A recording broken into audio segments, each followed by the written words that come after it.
Hello friends, आज हम पढ़ेंगे रेस्पिरेशन। रेस्पिरेशन होता क्या है? The process of releasing energy from food. अब न्यूट्रिशन में हमने 5 स्टेप्स पढ़े जिसमें हमने फूड इनटेक किया था। अब जो फूड हम खाते हैं उसके बाद जो एक्स्ट्रा फूड स्टोर हो जाता है उसको ब्रेक डाउन करने की जो प्रोसेस है, उससे एनर्जी रिलीज करने की जो प्रोसेस होती है उसको रेस्पिरेशन बोलते हैं। In other words, the process of respiration involves taking in oxygen into the cells, using it for releasing energy by burning food and then eliminating the waste product from the body.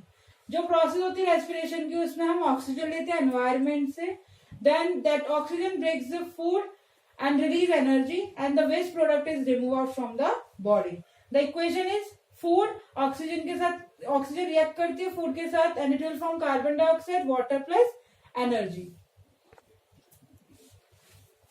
Difference between breathing and respiration. Breathing is a simple process in which we take in oxygen and giving out carbon dioxide.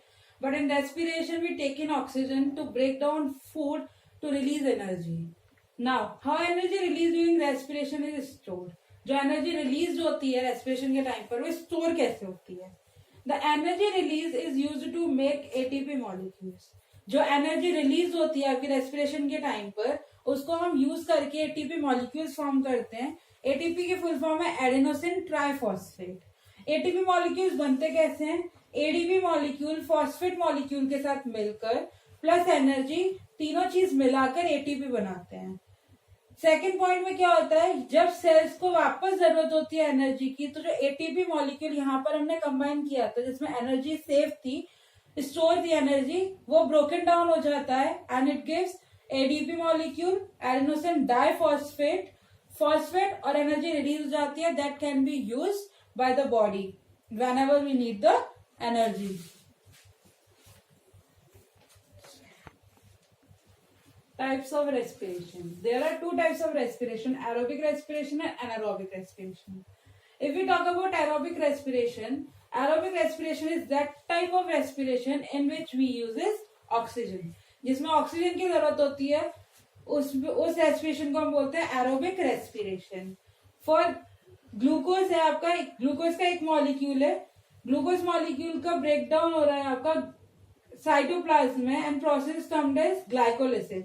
When glucose is converted to pyruvate, the process termed as glycolysis, और glucose का conversion जो होता है pyruvate में, वो cytoplasm के अंदर होता है। इट्स अ सेल ऑर्गेनेल, जो आपने 9th क्लास में पढ़ा होगा। पायरुवेट के 2 मॉलिक्यूल बनते हैं एक ग्लूकोज मॉलिक्यूल से।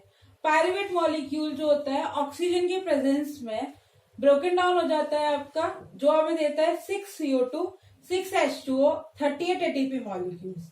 और ये जो प्रोसेस होती है वो माइटोकॉन्ड्रिया में होती है। तो आप देख सकते हो ऑक्सीजन के प्रेजेंस में 38 एटीपी मॉलिक्यूल्स मिलते हैं, जो कि बहुत ज्यादा मॉलिक्यूल्स होते हैं that provide us energy whenever we need. If we talk about anaerobic respiration is that type of respiration जिसमें रेस्पिरेशन जो होता है विदाउट ऑक्सीजन होता है। इस टाइप के रेस्पिरेशन को हम बोलते हैं एनारोबिक रेस्पिरेशन। अगर हम इसकी इक्वेशन की बात करते हैं तो इसमें भी ग्लूकोज 1 मॉलिक्यूल रहता है, साइटोप्लाज्म में ब्रोकन डाउन हो जाता है पायरुवेट में। ग्लूकोज जो होता है साइटोप्लाज्म के अंदर पायरुवेट में कन्वर्ट हो जाता है, 2 मॉलिक्यूल्स फॉर्म कर लेता है, बट इसमें ऑक्सीजन नहीं होती है, एब्सेंस में होता है ऑक्सीजन के। इसमें ईस्ट है, ईस्ट जो होता है आपका ये fermentation. Yeast is an organism और a type of fungus and fermentation एक प्रोसेस होती है जिसमें अल्कोहल वगैरह बनती है। इस प्रोसेस में हम यही मेथड का यूज करते हैं। एब्सेंस ऑफ ऑक्सीजन में होता है। पायरुवेट जो होता है ऑक्सीजन के एब्सेंस में इथेनॉल में कन्वर्ट हो जाता है, 2 मॉलिक्यूल इथेनॉल के फॉर्म हो जाते हैं, कार्बन डाइऑक्साइड के 2 मॉलिक्यूल मिलते हैं और सिर्फ 2 मॉलिक्यूल एटीपी के मिलते हैं। मतलब इतनी कम एनर्जी हमें मिलती है एनारोबिक रेस्पिरेशन में। Anaerobic respiration also takes place in our muscles. जब हम लोग बहुत ज्यादा एक्सरसाइज करते हैं तब हम लोग की बॉडी के अंदर भी ऑक्सीजन लेवल कम होने लगता है, उस टाइम पर एनारोबिक रेस्पिरेशन होने लगता है मसल्स में। इसमें जो प्रोसेस होती है सेम रहती है। ग्लूकोज 1 मॉलिक्यूल रहता है, ग्लाइकोलिसिस की प्रोसेस से पायरुवेट में कन्वर्ट हो जाता है साइटोप्लाज्म के अंदर, और ऑक्सीजन की एब्सेंस में मसल टिश्यूज के अंदर ये 2 मॉलिक्यूल बनाता है, लैक्टिक एसिड के और 2 एटीपी मॉलिक्यूल्स।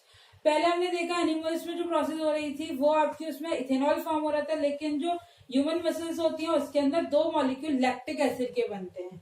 जब आपका लैक्टिक एसिड बॉडी में एक्यूमुलेट होने लगता है, जब आप और ज्यादा एक्सरसाइज करने लगते हो और एक्यूमुलेट होने लगती है आपकी लैक्टिक एसिड बॉडी में, तो जो पर्सन है उसको मसल क्रैम्प्स होने के चांसेस रहते हैं। बहुत ज्यादा पेनिंग रहता है मसल्स में जब आप बहुत ज्यादा एक्सरसाइज करते हो। ये जो प्रोसेस है वो ह्यूमन मसल्स में होती है।